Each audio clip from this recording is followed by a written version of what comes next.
Ashe, greetings and goodwill to you all once again, my fellow natural, native, earthly humans the world over. This is yours truly, I, the Mystic Philosopher, and welcome to part 8, the continuation of my series of talks titled Can Africa Be Set Free? Can Burkina Faso, the land of upright people, upright men and women, be set free? Now, if you haven't yet watched or listened to part 1 through to part 7, I ask that you please do so before going forward with this part 8, or that you do so at your earliest convenience, as soon as possible. Please do. I would like you to get the full gist, the full essence of what I am talking about, and the thoughts and the perspectives that I'm sharing, the insights that I am conveying. So how can we be free? Well, in the last part, part 7, we talk about use the Chinese as an example. But let's continue here. Here are some specific things. From now on, I'm going to get some specific things that we must do in order to be free. Must do. And I ask that you please note that I say some specific things we must do in order to gain, in order to be free. Please note, not to gain our freedom, but in order to be free. I deliberately and intentionally say, in order to be free. For your information, there's a huge and consequential difference between the word free and the word freedom. And being free and gaining freedom, a huge and consequential difference. Now, please allow me to break it down for you. Free means completely detached, completely severed from the imperialist system, completely severed from their teachings, completely severed from their language and by extension languages, completely severed from their laws, their philosophies, their systems of governance, their religion, completely severed from their God and gods and their control, etc., etc., completely severed. While on the other hand, freedom or free plus dom, where the suffix dom, D-O-M, means domain, jurisdiction, domination, etc. Domain, an area of territory owned and controlled by a particular ruler or governor, as in kingdom, the king's domain. Dominion, as in the king has dominion, and domination, as in the king or the ruler has complete domination. Freedom, in all practicality, simply means we are still under domination. Don't be deceived. The language is deceiving you. Yes, freedom means we are still connected to, or we are still tied to, the imperialist system. Freedom means we are still subjects of the imperialist systems. Our system. Freedom means we are still a commonwealth colony of the imperialist and the colonialist system, and thus governed and controlled by the imperialist system. So asking for freedom, fighting for freedom, or gaining freedom just means that we gain a little bit more flexibility, a little bit more latitude under domination, aka a little bit more flexibility and a little bit more latitude under the dome. but still tied to the dome and not free to leave the dome completely. For example, there are some countries like Jamaica and other African and Caribbean countries and islands as well, who in their ignorance boast, celebrate, and loudly claim that they have gained their freedom and thus they are independent nations, meaning that they are free from the British Empire or the British imperialist system. When the head of these countries is still the British monarch. The reality is that they are still subjects and slaves to the British monarchy and their imperialist system, their colonialist system. Remember, the leopard cannot change its spot. They are, or let me include myself, we boast, because I'm victim too, we boast of our freedom, or they, the countries, boast of their freedom, not knowing that they are still not free. At least I know I'm still not free. I'm still under their empire. As long as you have a citizenship anywhere, you're a subject to that government or to those people or to whomever. More on that shortly. So how else can we be set free? Number one, bearing in mind at all times the fact that not all our skin folks are our kin folks.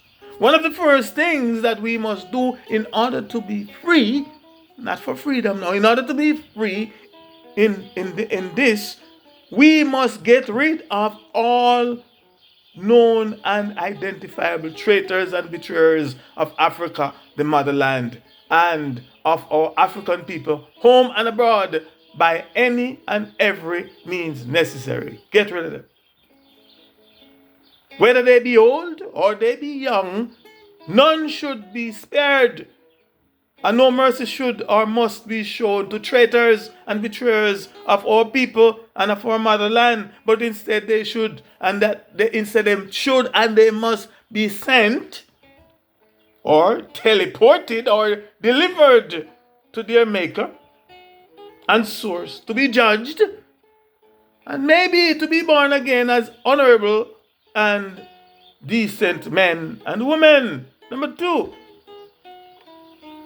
change the imperialist or the colonizers' names of all African countries, African states, streets, monuments, tourist spots, etc., back to their original African ancestral names. This includes changing the name from Africa back to the original I'll keep your land.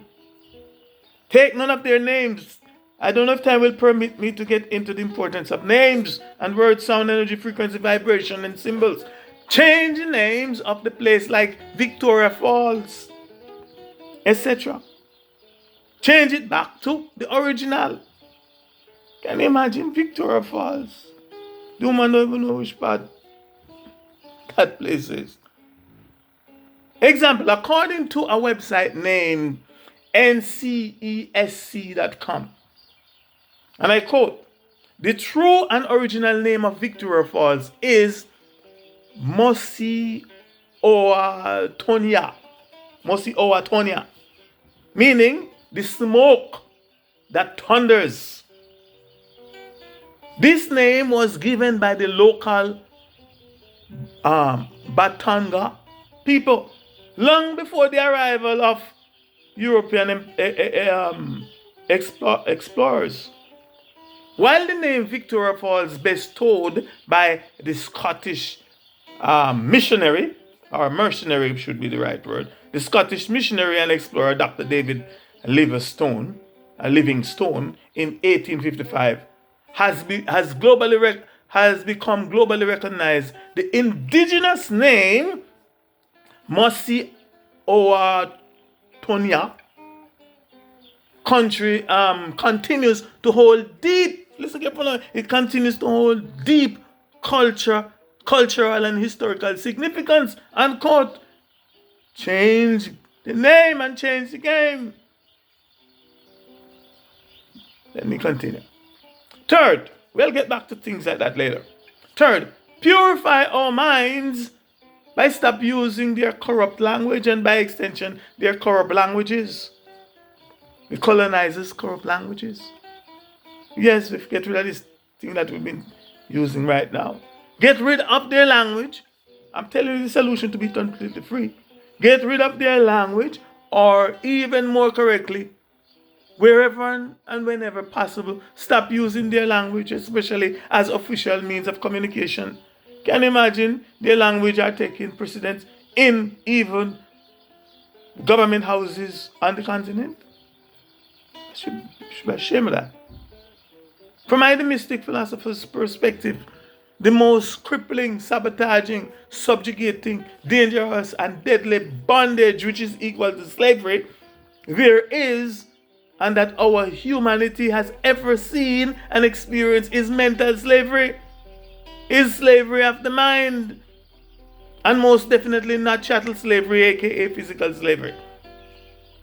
It is mental slavery, mental bondage, aka slavery of the mind.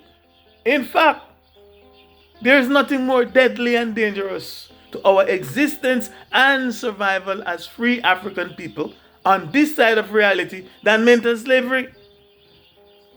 The evidence has shown, and it is still showing, that one may be free, a person may be free physically by having the chains, or by removing the physical chains or the physical handcuffs or the physical chattels from his or her hands and feet and body, but he or she can still remain a most faithful and obedient slave to his or her master, aka his or her the imperialist system, if his or her mind is still in bondage and under the influence of the imperialist language. That is what is happening. If his or her mind is still colonized. Why think some of those leaders are so-called leaders in Africa right now and elsewhere, but my focus is on Africa?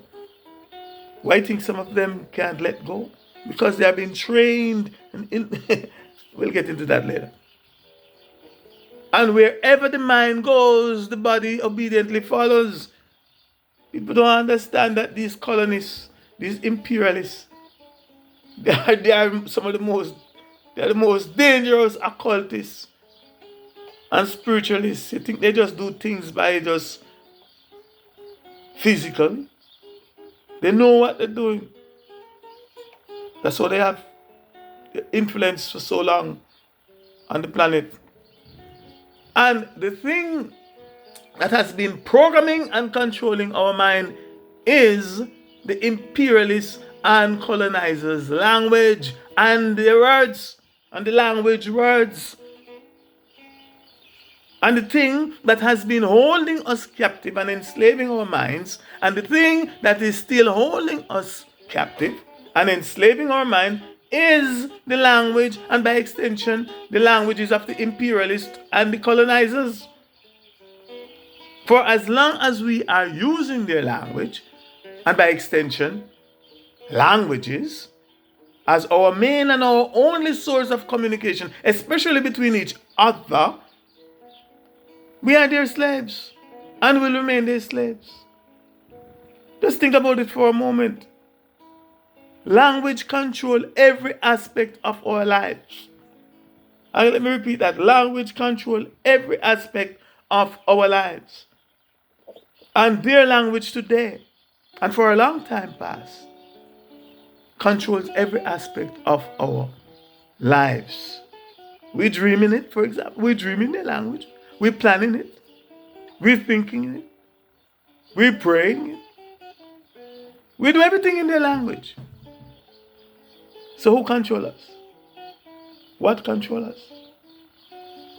And thus, with this indisputable fact in mind, as African people and ascendants of Africa in the diaspora, our main and immediate focus should be and must be getting rid of all the imperialists and colonists and colonizers' languages, especially those that are used as official languages or from the motherland. Get rid of them, clean the motherland of it.